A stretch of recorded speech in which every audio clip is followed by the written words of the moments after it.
Hello students, आज हम आए हैं फिर से मैट्रिक्स की अगली क्लास पे जो है एलिमेंट्री ऑपरेशंस ऑन मैट्रिक्स। ठीक है, एलिमेंट्री ऑपरेशंस बेसिकली होता क्या है, ये या तो रो पे परफॉर्म किया जाता है या फिर कॉलम पे। ठीक है, इन ऑपरेशंस के थ्रू हम मैट्रिक्स को ट्रांसपोज करके हम बनाते हैं, ट्रांसफॉर्म करके हम इन्वर्स निकालते हैं। ठीक है, तो पहले हम देखते हैं कि ये एलिमेंट्री ऑपरेशंस कौन कौन से होते हैं। ठीक है ना, बेसिकली ये रोज के लिए जो होते हैं वो 3 होते हैं और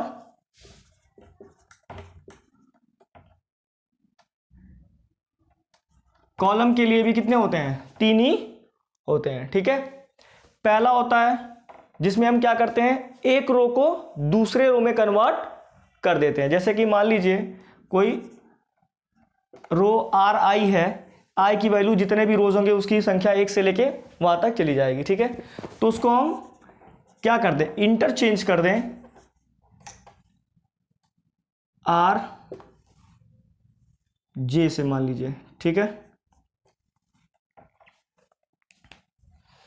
या फिर ऐसे रहने दीजिए, इसको मान लीजिए 1, ये 2। ठीक है, जैसे ये मैट्रिक्स है मेरा,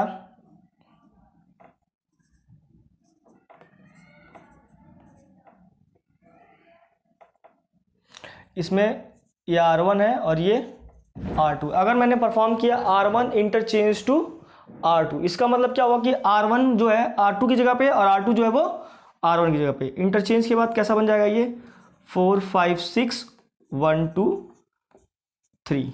ये तो हो गया पहला ऑपरेशन। ठीक है, रो ऑपरेशंस का, जिसको बोलते हैं इंटरचेंजमेंट ऑफ रोज। ठीक, इसके बाद आते हैं दूसरे पे। दूसरा होता है, वो होता है किसी रो है, मान लीजिए आर आई, इसमें हम के का क्या कर दिए, मल्टीप्लाई करके लिख दिए। ठीक है, मतलब उस रो में किसी एक पर्टिकुलर कांस्टेंट का मल्टीप्लिकेशन करना। ठीक है, जैसे कोई मैट्रिक्स है 1 2 5 2 1 7 1 5 2, तो हमने मान लीजिए लिख दिया क्या, R1 चेंज टू 3 R1। क्या लिख दिया हमने, R1 चेंज टू 3 R1। इसका मतलब क्या हुआ, हम R1 में 3 का क्या कर रहे हैं, मल्टीप्लाई कर रहे हैं। तो यहाँ पे R1 में हम 3 का मल्टीप्लाई, R1 मेरा कौन सा, ये R1 R2 ये R3, तो R1 में हम किसका मल्टीप्लाई कर देंगे, 3 का। 1 में 3 का मल्टीप्लाई हुआ 3, 2 में 6, 5 में 15, और ये जो जैसा था वैसा ही इसको नोट कर देंगे। ठीक है, ये हो गया मेरा दूसरा ऑपरेशन। ठीक है, तीसरा ऑपरेशन होता है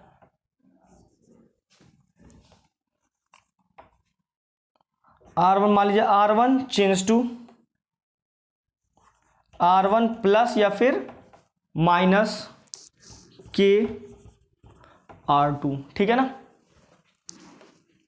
इसमें क्या होता है कि मान लीजिए मेरे पास मैट्रिक्स है 1 2 2 1, ये मैट्रिक्स है, तो हमको क्या करना है कि या तो प्लस करना होगा इसमें कुछ, या तो माइनस। एक एग्जांपल के लिए हम ले लेते हैं R1 change to R1 plus 2 R2, मतलब हमको R1 में R2 को जोड़ना है 2 का मल्टीप्लाई करके। ठीक है, तो वो कैसे कन्वर्ट होगा, R1 कौन सा, ये है R2, ये R2 में 2 का मल्टीप्लाई होगा, तो R2 का पहला एलिमेंट क्या है, 2, तो 2 2 जा 4 आ गया, और इसको किस में कन्वर्ट करना है, R1 में। तो R1 का पहला एलिमेंट 1, तो 4 और 1 ये हो जाएगा 5, और चेंज कौन सा हो रहा है, R1 ना, तो R1 वाले को हम क्या कर देंगे, चेंज कर देंगे। यहाँ पे ऐसे ही R2 का दूसरा एलिमेंट लेते हैं, तो ये 2 है, तो 2 1 जा 2, अब इसका भी दूसरा लेना पड़ेगा R1 का भी, तो R1 का दूसरा 2 है, तो 2 प्लस 2 कितना हो गया, 4। ठीक है, और इसमें और कोई एलिमेंट बचे नहीं है, तो बस ये हमारा क्या हो गया, ट्रांसपोज हो चुका है, ट्रांसफॉर्म हो चुका है 2 और 1। ठीक है, ये 3 ऑपरेशंस होते हैं रो के। ठीक, इसमें हम क्या करते हैं, पहले इंटरचेंज करते हैं एक रो को दूसरे रो से। दूसरा होता है किसी एक रो में किसी एक कांस्टेंट का हम मल्टीप्लाई करते हैं। और तीसरा होता है किसी एक रो को ही चेंज करते हैं, उसमें किसी दूसरे रो में कुछ मल्टीप्लाई या डिवाइड करके ऐड कर देते हैं या फिर सबट्रैक्ट कर देते हैं। ठीक है, तो ये 3 तरीके होते हैं रो के लिए। सेम कॉलम के लिए भी होते हैं, बस चेंजमेंट क्या होता है, ये R1 R2 जो लिखा है मैंने, ये क्या हो जाता है C1 C2। ये R1 है R2 है, तो हो सकता है ये R2 R3 हो सकता है, R4 R5। ये इसकी वैल्यू क्या हो सकती है, जो रो लेंगे उसका हम नाम यहाँ पे नोट कर देंगे। ठीक है, यहाँ पे क्या है, जैसे RI है और KRI है, तो यहाँ पे क्या कर सकते हैं हम, अगर कॉलम की बात करें तो CI चेंज टू KCI, ऐसे कर सकते हैं। यहाँ पे इस वाले को चेंज करना होगा तो क्या कर सकते हैं हम, C1 change to C1 plus minus K C2 C3 C4। ठीक है, कुछ भी हम यहाँ पे लिख सकते हैं। किसी भी रो में को हम कन्वर्ट कर सकते हैं उसके करस्पॉन्डिंग रो के साथ, चाहे वो पहला वाला रो ले के साथ में दूसरा वाला आ जाए या पहले वाले के साथ तीसरा वाला आ जाए, उससे कोई फर्क नहीं पड़ता है। ठीक है, ये तो तीनों ऑपरेशंस हो गए।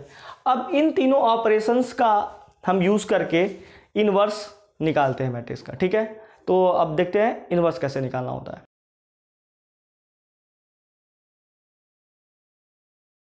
हाँ, तो हम देखते हैं क्या इनवर्स ऑफ अ मैट्रिक्स। देखिए, जैसे मान लीजिए अगर कोई मैट्रिक्स A है और एक मैट्रिक्स B है, इन दोनों का मल्टीप्लाई करने पर AB का या फिर BA का दोनों बराबर आ जाए किसके, I के।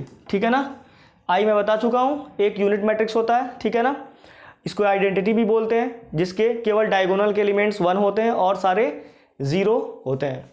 तो अगर इन दोनों का मल्टीप्लाई करने पे क्या आ जाए, I आ जाए, तो उस कंडीशन में हम ये जो B होता है ना वो इनवर्स कहलाता है A का। किसका, A का।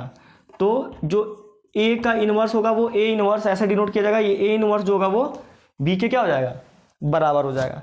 ठीक है, और एक और कंडीशन होती है इसमें कि किसी भी मैट्रिक्स का इनवर्स तभी पॉसिबल है जब उसका मॉड ऑफ A 0 ना हो। क्या ना हो, 0 ना हो। अगर मॉड ऑफ A 0 आ गया तो उस मैट्रिक्स का इनवर्स हम फाइंड आउट नहीं कर सकते हैं। मैट्रिक्स का इनवर्स तभी फाइंड आउट कर सकते हैं जब इसका मॉड ऑफ A क्या हो, 0 ना हो। ठीक, और एक चीज़ कि किसी भी एक मैट्रिक्स का इनवर्स यूनिक होता है। मतलब क्या इसका, कि अगर कोई एक मैट्रिक्स दिया हुआ है तो उसके जो इनवर्स हम निकालेंगे उसकी वैल्यू आंसर केवल एक ही आ सकता है, उसके अलावा दूसरा कोई आंसर आता है उसको भी हम चाहें तो उसका इनवर्स की वैल्यू नहीं बता सकते हैं। ठीक है, जैसे हम देखते हैं कभी कभी जब क्वाड्रेटिक इक्वेशन सॉल्व करते हैं तो x की 2 वैल्यूज आ जाती हैं, 1 या फिर x की -1, ऐसे 2 वैल्यूज निकल के आती हैं। तो यहाँ पे ऐसा कोई बात नहीं है, यहाँ पे अगर एक ही मैट्रिक्स है तो उसका एक ही इनवर्स निकल सकता है। ठीक है, ये होता है क्या, यूनिकनेस ऑफ अ मैट्रिक्स। ठीक है, तो हम देखते हैं यूनिकनेस ऑफ मैट्रिक्स के हिसाब से मैट्रिक्स का इनवर्स अब कैसे निकाला जाएगा। ये तो बेसिक कॉन्सेप्ट था।